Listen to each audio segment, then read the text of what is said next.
Hello students, how are you?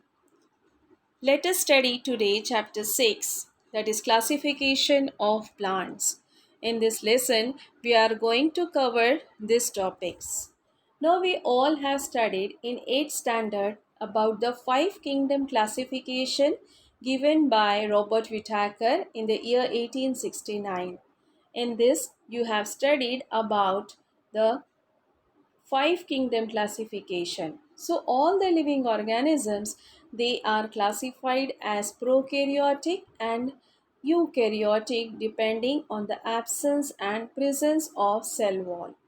Now, in prokaryotic, we have first kingdom, that is Monera. In eukaryotic means the living organisms with the cell wall are further classified as unicellular and multicellular depending upon the number of cells in their body. Now this unicellular, they are divided into second division, that is Protista. We have already studied these two divisions of living organism in 8th standard. Now here in this class we are going to study further. Now in multicellular category, then living organisms with cell wall and without cell wall are further classified. With cell wall living organisms are classified as autotrophs and heterotrophs. Under autotrophs, we have the third kingdom, that is Plantae, where all the green plants, they come under this category. So in this lesson, we are going to study about the kingdom Plantae. Now, the basis of the classification is depending upon some of the important criteria, because we can see varieties of plants around us. Some are big, some are small, some are huge, some are tall. So how to classify them? So we have classified them on the basis of some criterias. These criterias are shown here. First is presence or absence of organs. For example, presence or absence of conducting tissues. Then, presence or absence of seeds, whether the seeds are present or not. Then, whether the seeds are enclosed in a fruit or not, and number of cotyledons in the seeds. Now, in higher level of plants, there are certain other criteria such as presence or absence of flowers, seeds, and fruits. They are classified as cryptogams and phanerogams. Then, whether the seeds are enclosed in the fruit or not.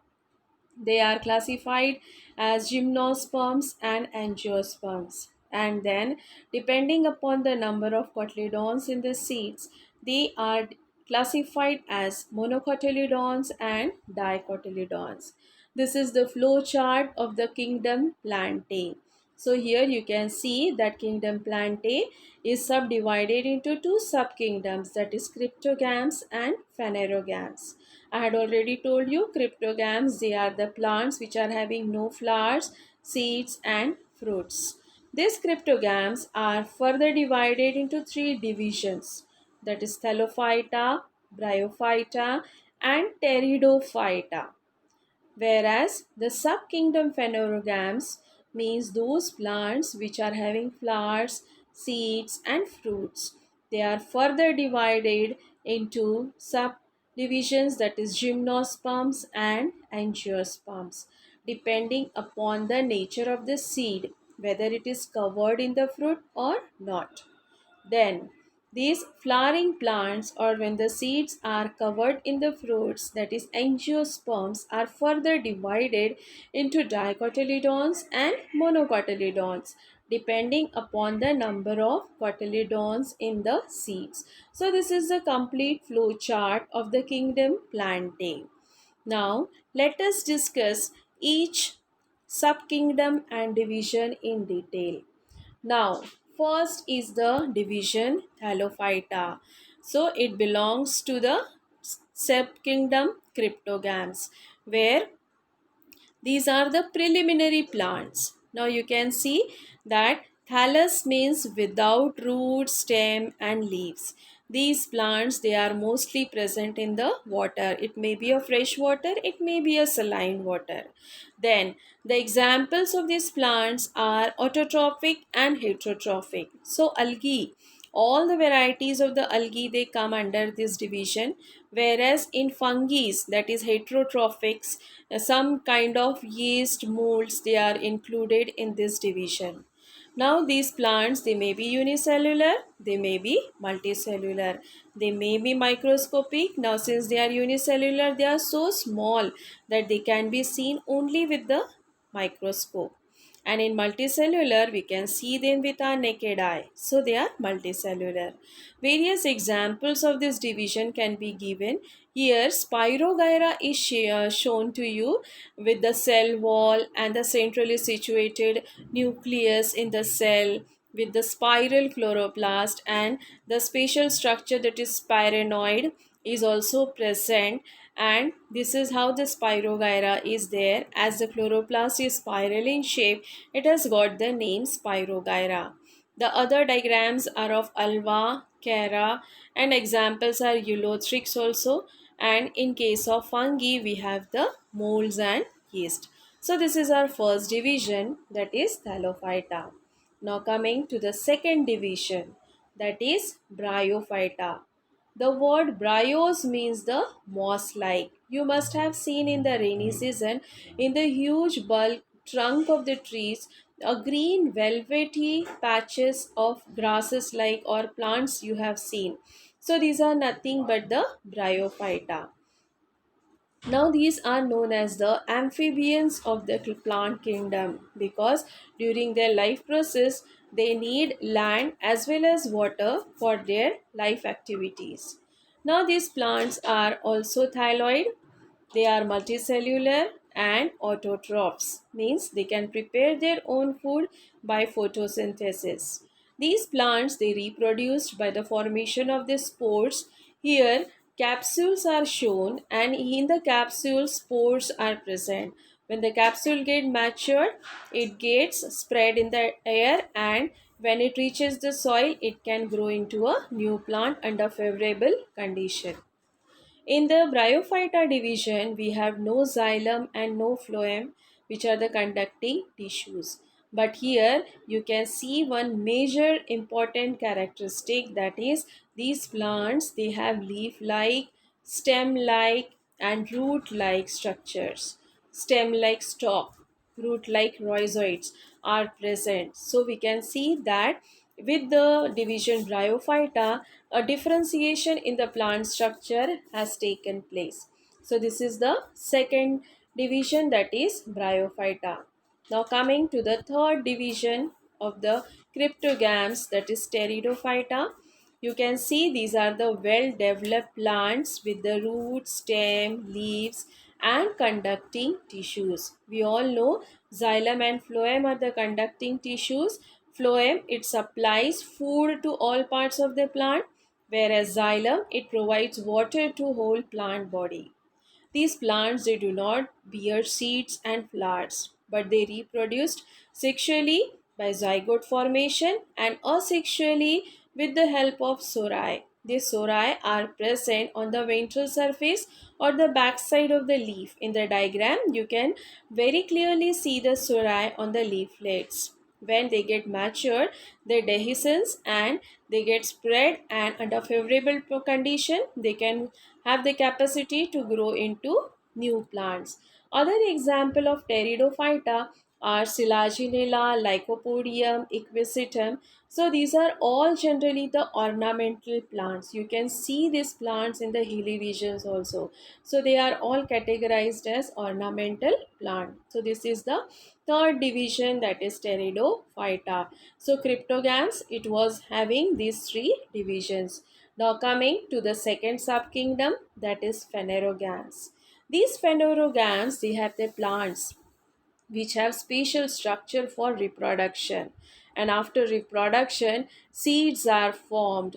These seeds also consist of the embryo and the store food. You all must have seen the coconut.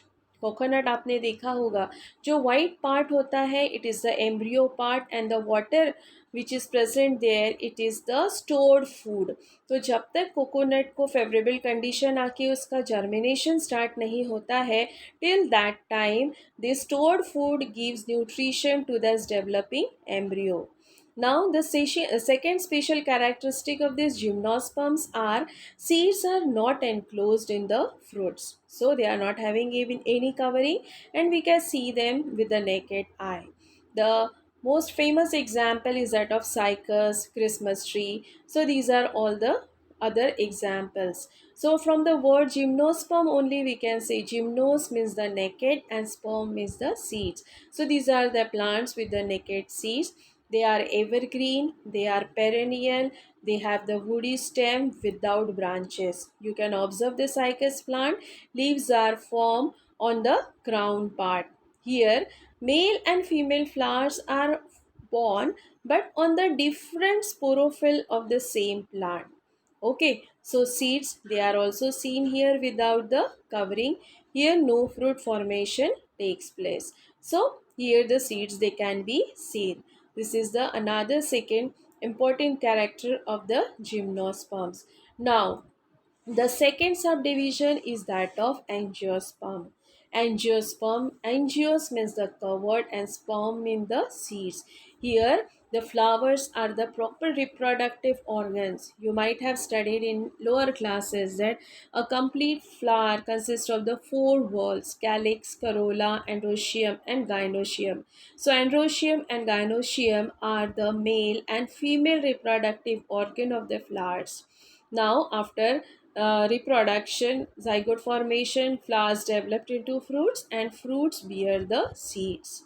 Now, whether the seeds they can be divided into two half equally or not, these seeds are further classified as monocotyledon and dicotyledon. So these are the again two categories of the angiosperm.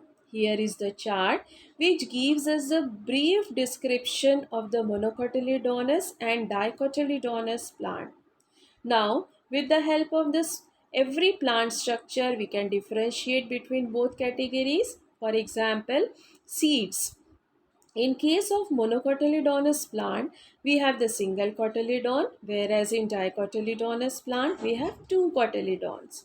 Then roots, in monocotyledons, we have the fibrous roots. You can see the example of maize and jawar and bajra, which is shown here. It is having the fibrous root system, whereas in dicotyledon plants, we have the well-developed tap root system. Then the stem part. In monocotyledon, we have the hollow stem such as in bamboo, or the false stem such as in banana, or the disc-like stem such as in onion. You all have observed it in our day-to-day life. So these are the stem parts of monocotyledons. Whereas in dicotyledons, we have the strong, hard stems. For example, the huge banyan tree. So you can imagine the difference between the stem part. Then coming to the next, that is the leaf part. In monocotyledons, you have the parallel venation, means the veins are going parallel from one end to the other end of the leaf. You all have seen these maize, jawar leaves. Also, you must have seen the bamboo leaves. So you can see the parallel venation in those plants. Whereas in case of dicotyledons plant, you have the proper reticulate venation. In lower class you might have done the activity. आप लोगों ने leaf को अगर 8-10 दिन पानी में भिगा के रख दिया और ऊपर का पार्ट ब्रश करके आप उसको बाहर निकाल देते हो. It is the decomposed part, it is the degraded part, and then you get the proper net formation of the leaf. So generally people leaf, banyan leaf, इसमें आपको ये proper net दिखता है, and then you can make a very beautiful drawing on this netted leaf. So this netted part is nothing but the reticulate venation. So all higher plants, dicotyledonous plants, they show reticulate venation in their leaf structure. Then coming to the flowers, in monocotyledonous plants, the flowers they are with the three parts or multiples of three. Means especially three petals, six petals, nine petals can be seen in these flowers. So it is trimerous flowers. Small flowers are there. Whereas in dicotyledonous plant, flowers with the four or five parts or in their multiple. So it is known as if the four parts are there, then we can say tetramerous. If the 5 petals are there, we can say pentamerous. So like this, these are the differences between the monocotyledonous plant and the dicotyledonous plant. So here you can see various differences and comparison between these two categories of the plants. So we are seeing the higher level, that is dicotyledonous plants, in our day-to-day life. So, students, these are the brief summary or the extract of the flow chart, whatever we have studied in this lesson. So, plants, they may be flowering, they may be non-flowering. Flowering may be gymnosperms, may be angiosperms. In angiosperms, the seeds may be in one part or it can be divided into two equal parts. So, this is how we can study the classification of the plant. I hope you all have understood the concept of classification of plants, and if you have any query you can write down in the suggestion box. Also, if you like the video, please like, share and subscribe my channel, and you can also press the bell button so that you can get the further notification. Thank you.